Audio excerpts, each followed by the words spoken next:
बिहार में हंगामे के बीच एनडीए खेमे के विजय कुमार सिन्हा चुने गए स्पीकर नीतीश तेजस्वी ने आसन तक लाया। तेजस्वी ने वोटिंग के वक्त नीतीश की मौजूदगी का किया विरोध, बताया फर्जी वोटर।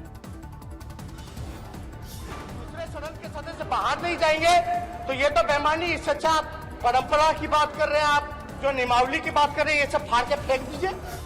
विधानसभा में नीतीश के साथ साथ मंत्री मुकेश साहनी और अशोक चौधरी भी थे मौजूद। तीनों नहीं है विधानसभा के सदस्य। प्रोटेम स्पीकर जीतनराम मांझी ने विपक्ष के गुप्त मतदान की मांग खारिज की, कहा नहीं है ऐसा परंपरा। बिहार विधानसभा के स्पीकर का हो रहा है चुनाव। बीजेपी विधायक विजय कुमार सिन्हा और आरजेडी विधायक अवध बिहारी सिंह के बीच था मुकाबला। बिहार में स्पीकर चुनाव से पहले लालू यादव के कथित ऑडियो पर बवाल। सुशील मोदी ने जारी किया फोन का ऑडियो। कथित ऑडियो में जेल से बीजेपी विधायक ललन पासवान से बात कर रहे हैं लालू यादव। स्पीकर चुनाव में गैर हाजिर रहने को कहा। वो तो एब्सेंट हो जाओ। अच्छा, कोरोना हो गया था, फिर तो स्पीकर हमारा हो जाएगा तो हम लोग देख लेंगे ना।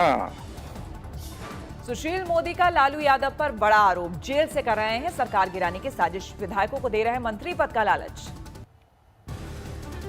बीजेपी विधायक ने लालू यादव के फोन की बात मानी, कहा जब फोन आया सुशील मोदी के घर पर मौजूद थे। वो कहने लगे कि हमें साथ दो और ये स्पीकर को गिराना है, सरकार गिराना है, आगे बढ़ाए मंत्री बने। मैंने कहा कि सर हम पार्टी से हैं और ऐसा नहीं कर सकते। लालू यादव के फोन पर बोले डिप्टी सीएम रेणु देवी, कहा ऐसा कुछ है तो ये निंदनीय है। बिहार में बीजेपी विधायक नीरज बबलू ने लालू यादव को जेल में शिफ्ट करने की मांग की। फोन कांड के बाद झारखंड में भी लालू यादव को जेल में शिफ्ट करने की उठी मांग। बीजेपी प्रवक्ता प्रदुल शाहदेव बोले सुविधाओं के दुरुपयोग कर रहे हैं आरजेडी नेता। यूपी में लव जिहाद के खिलाफ योगी सरकार का बड़ा कदम। कैबिनेट से अध्यादेश पास, जल्द बनेगा कानून। योगी सरकार के प्रस्तावित कानून में लव जिहाद रोकने के लिए सख्त सजा का प्रावधान। 10 साल तक की हो सकती है कैद। धर्म परिवर्तन करवाकर की गई शादी भी हो सकती रद्द। कानून बनाने वाले राज्यों में सबसे आगे उत्तर प्रदेश। हरियाणा के मंत्री अनिल विज ने कहा योगी आदित्यनाथ जिंदाबाद, हम भी लव जिहाद पर कानून बनाएंगे। अखिल भारतीय अखाड़ा परिषद ने किया अध्यादेश का स्वागत, कहा साधु संतों के लिए शुभ दिन।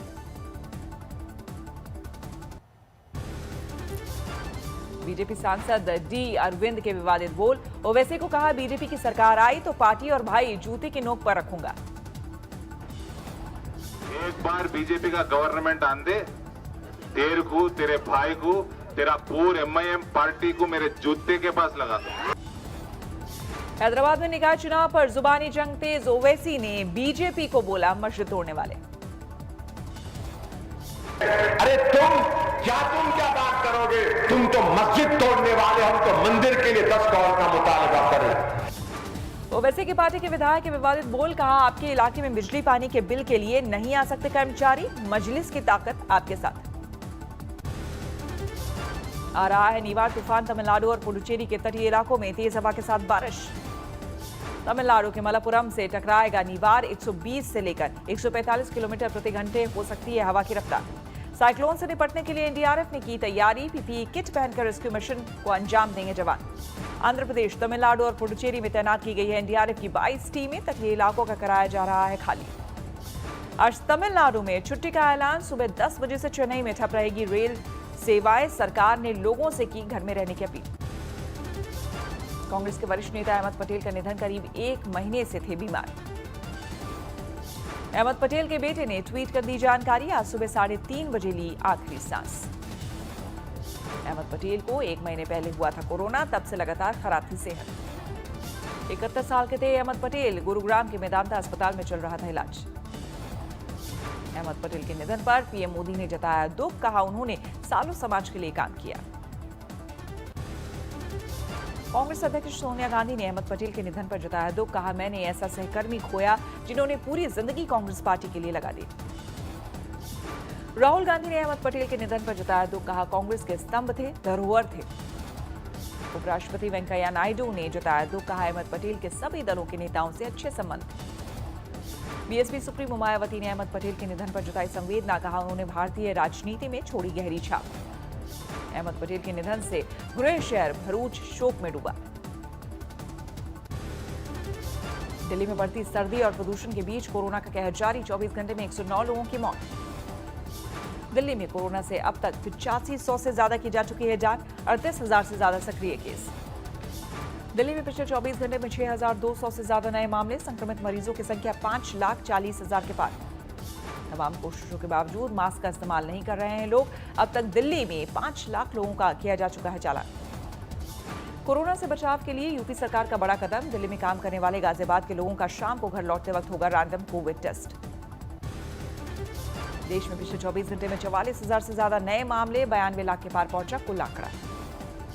देश में पिछले 24 घंटे में 481 लोगों की मौत। अब तक 1,34,000 लोगों की जान ले चुका है कोरोना। देश में पिछले 24 घंटे में 37,000 से ज्यादा की रिकवरी। अब तक 86 लाख से ज्यादा हो चुके हैं रिकवर। महाराष्ट्र में पिछले 24 घंटे में 2,000 से ज्यादा नए मामले। 5,28,000 के पार पहुंचा कुल आंकड़ा। यूपी में पिछले 24 घंटे में 4,000 से ज्यादा नए मामले। 17,84,000 पार पहुंचा कुल आंकड़ा। दिल्ली के कोरोना अस्पतालों में बढ़े 2,000 बेड। आईसीयू में भी 1,300 नए बेड्स। दिल्ली सरकार के जीटीबी अस्पताल में सबसे ज्यादा 232 आईसीयू बेड्स बढ़े। एलएनजेपी में 200 आईसीयू बेड। राजस्थान में आज बड़ी चुनौती का दिन। कोरोना काल में आज है 25,000 से ज्यादा शादियां। शादी की इजाजत के लिए कलेक्ट्रेट में उमड़ रही भीड़। सिर्फ 100 मेहमान ही हो सकते हैं शामिल। गोवा में मास्क को लेकर सख्ती। इस्तेमाल नहीं करने वालों को 100 की जगह देना होगा 200 का जुर्माना। अलवर में 12वीं की छात्रा से दरिंदगी। ट्यूशन जाते वक्त अगवा कर गैंग रेप। तीनों आरोपी अब तक पकड़ से बाहर। सूरजपुर छत्तीसगढ़ के महिला आयोग के अध्यक्ष का विवादित बयान। कहा महिलाओं से रेप कोरोना असंभव। छत्तीसगढ़ के दंतेवाड़ा में पेड़ की कोठरी से 2 लाख नगद और नक्सल सामग्री बरामद। पुलिस ने चलाया रिकवरी ऑपरेशन। पुणे में एक के बाद एक 7 गाड़ियां भिड़ी। 3 लोग जख्मी। तरनतारन बर्ड सेंचुरी में विदेशी परिंदों का आना शुरू। अब तक आए 17,000 पंछी। भारी बर्फबारी से गुलमर्ग व गुलजार 4 इंच तक जमी बर्फ। बर्फबारी का ट्रैफिक पर असर। बर्फ हटाने के काम में जुटा प्रशासन। जोजिला दर्रे के पास फिर बर्फबारी। श्रीनगर लेह हाईवे पर लगातार 2 दिनों से ठप है गाड़ियों की आवाजाही। जम्मू कश्मीर के रजौरी में भारी बर्फबारी। पीर पंजाल इलाके में बिछी सफेद बर्फ की चादर। अयोध्या में पंचकोसी परिक्रमा पर उमड़ी श्रद्धालुओं की भीड़। कोरोना के कारण बाहरी लोगों को इजाजत नहीं। दिल्ली में गाजीपुर कूड़े के पहाड़ पर लगी आग। आसमान में उठा धुएं का गुब्बार। गाजीपुर की आग से दिल्ली की हवा हुई और जहरीली। आग बुझाने का काम जारी। दिल्ली में आईजीएल की पाइपलाइन में आग। चाय दुकान के साथ साथ बाइक भी जल गई। 2 लोग झुलसे। सोनीपत अस्पताल में चला बड़ा हादसा। आग के गोले में बदल गई खड़ी कार। पंजाब के किसानों का दिल्ली कूच हरियाणा बॉर्डर पर पहुंचे। हिसार में किसानों का पुलिस स्टेशन पर प्रदर्शन। केंद्र और हरियाणा सरकार का फूंका पुतला। बिहार में फसल लूट का वीडियो वायरल। कटिहार में गोलियां बरसाते हुए नाव पर आए अपराधी। वायरल वीडियो पर पुलिस ने लिया संज्ञान। बोली वीडियो की हो रही जांच। पाकिस्तानी खुफिया एजेंसियों का टारगेट किलिंग प्लान। सूत्रों के मुताबिक खालिस्तानी आतंकियों के साथ मिलकर नामचीन लोगों की बनाई लिस्ट। सूत्रों के मुताबिक टारगेट किलिंग लिस्ट में राजनेता और गुरुद्वारे से जुड़े लोग। अलर्ट पर सुरक्षा एजेंसी।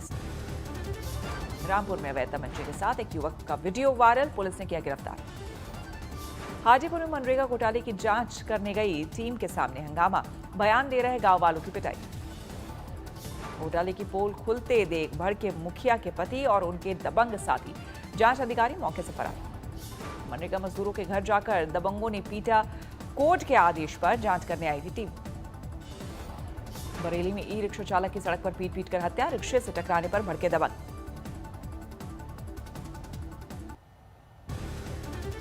बरेली के नवाबगंज में तहसील के संविदा कर्मचारी की गला रेतकर हत्या। गन्ने के खेत में मिला शव। जौनपुर में बहुचर्चित शराब माफिया पर कार्रवाई। 1.5 करोड़ से अधिक की संपत्ति जब्त।